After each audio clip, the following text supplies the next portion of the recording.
It was a quiet August evening in Charlotte, North Carolina. A 23-year-old Ukrainian refugee boarded the city's light rail, headphones in, phone in hand, heading home from work.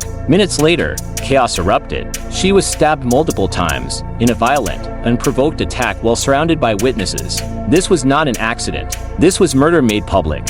Her name, Iryna Zarutska. What led to that moment? Who would commit such a crime?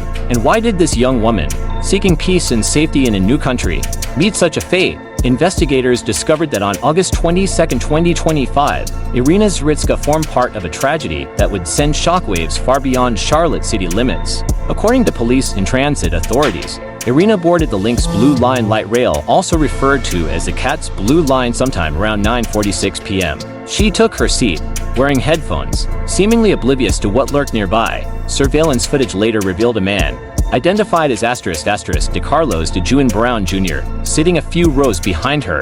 There was no known interaction between them, no indication Iryna recognized him.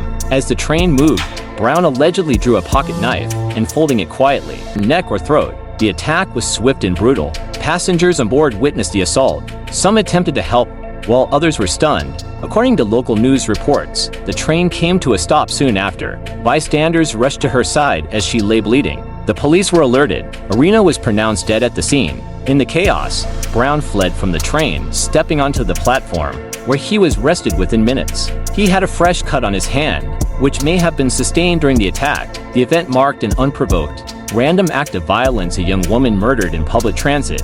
Her life ended abruptly while commuting. In the aftermath, law enforcement confirmed Brown's identity, 34 years old, with a criminal record including violent offenses. He faced first-degree murder charges under state law and, notably, a federal charge for committing an act causing death in a mass transportation system, a charge that could make him eligible for the death penalty under U.S. law. Prosecutors highlighted that there was no known interaction between Iryna and Brown prior to the assault. The attack appeared entirely random, adding to its chilling nature.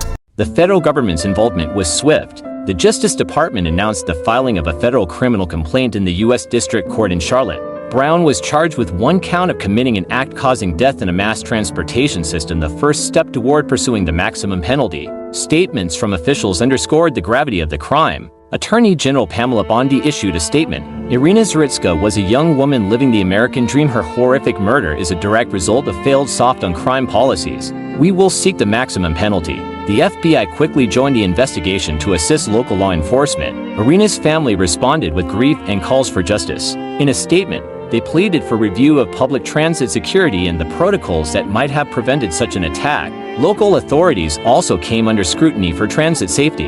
The Charlotte area transit system released footage, later criticized for exposing vulnerabilities in their security measures. The mayor and transit officials announced plans to increase security presence on trains and stations in response. In the days following, public outrage swelled. The horror of the stabbing and the randomness of the attack triggered debates on mental health, public safety, and criminal justice reforms in North Carolina. The political reaction was also swift, with prominent figures demanding accountability and harsh penal response. That night in August, a Ukrainian refugee seeking refuge and safety boarded a train in America. Within minutes, her life was stolen in a senseless act of violence. As investigators worked to piece together what happened, the world watched and asked, why Iryna? Why here? Investigators discovered that Iryna Zarutska was more than a crime statistic. She was a young woman with a story, dreams, and the scars of fleeing war.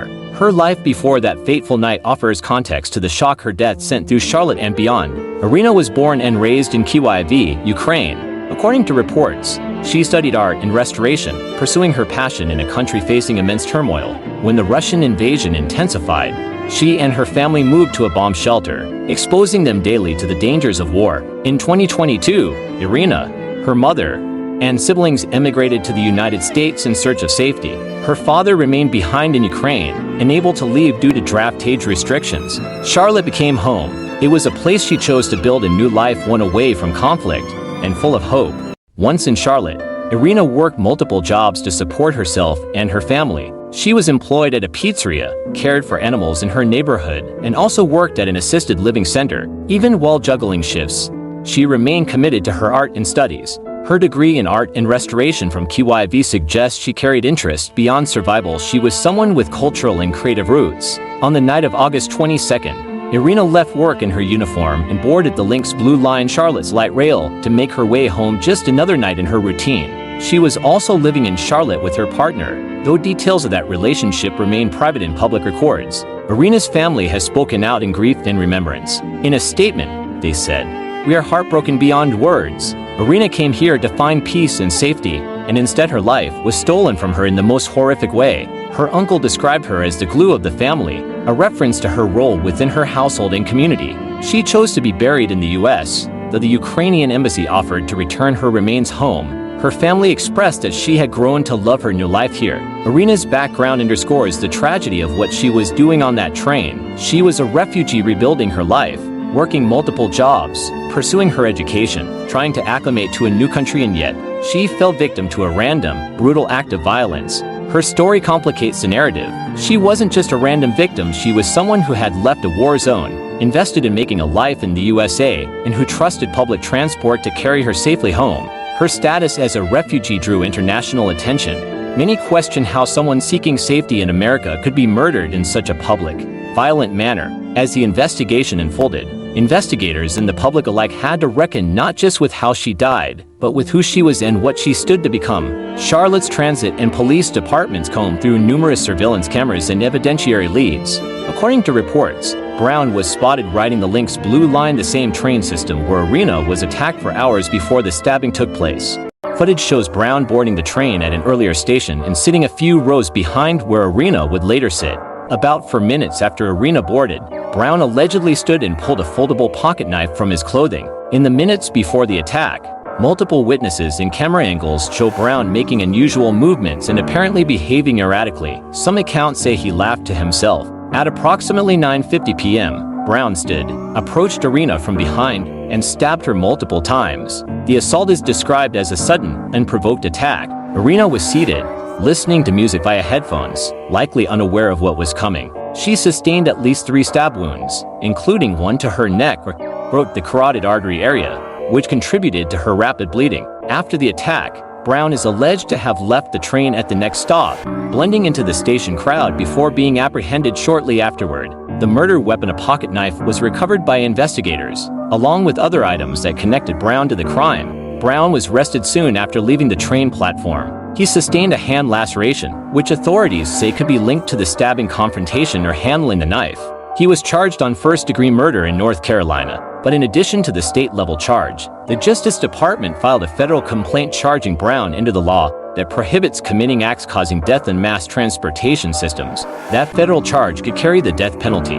In the DOJ press release, Attorney General Pamela Bondi called the crime a brutal attack and committed prosecutors to seeking the maximum possible penalty. Brown was not a first-time offender. Records show he had been arrested multiple times, 14 prior arrests in Mecklenburg County dating back years, involving offenses such as armed robbery, breaking and entering, and misuse of 911. His family has publicly stated that he had been diagnosed with schizophrenia and exhibited violent behavior in prior years. His mother said he claimed that a man-made material controlled him. In January 2025, Brown was arrested for misuse of the 911 system, stating that someone had placed a material in him that controlled his actions, an indication, investigators say, of possible delusional thinking. He was released without bond in that incident, under a cashless bail mechanism, which would later draw public scrutiny.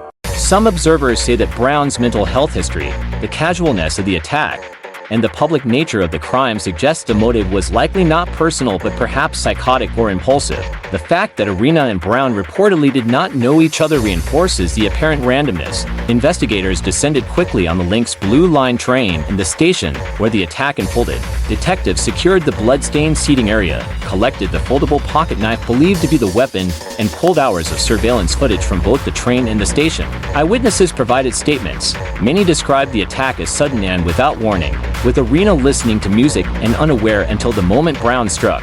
The most damning piece of evidence came from surveillance cameras inside the train.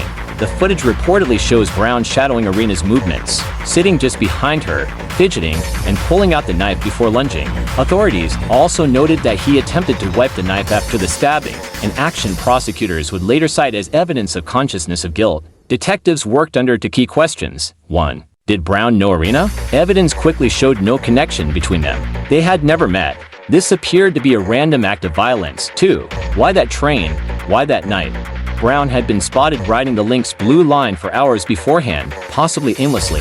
Some experts believe he was waiting for an opportunity or was in a psychotic state where reality and delusion blurred. Because the murder took place on public transit, the U.S. Department of Justice intervened, citing federal statutes that govern violent crimes on mass transportation. This elevated the case beyond North Carolina jurisdiction alone, giving prosecutors a path to pursue the death penalty if convicted federally. In a statement, Attorney General Merrick Garland condemned the senseless violence and promised justice not just for Iryna's family but for the safety of the public transit system nationwide. Family interviews painted a troubling portrait.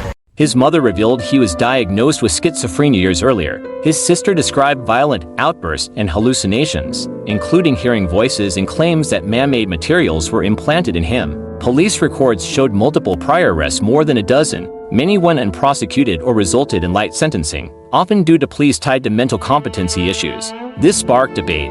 Was this a failure of the mental health system, the justice system, or both?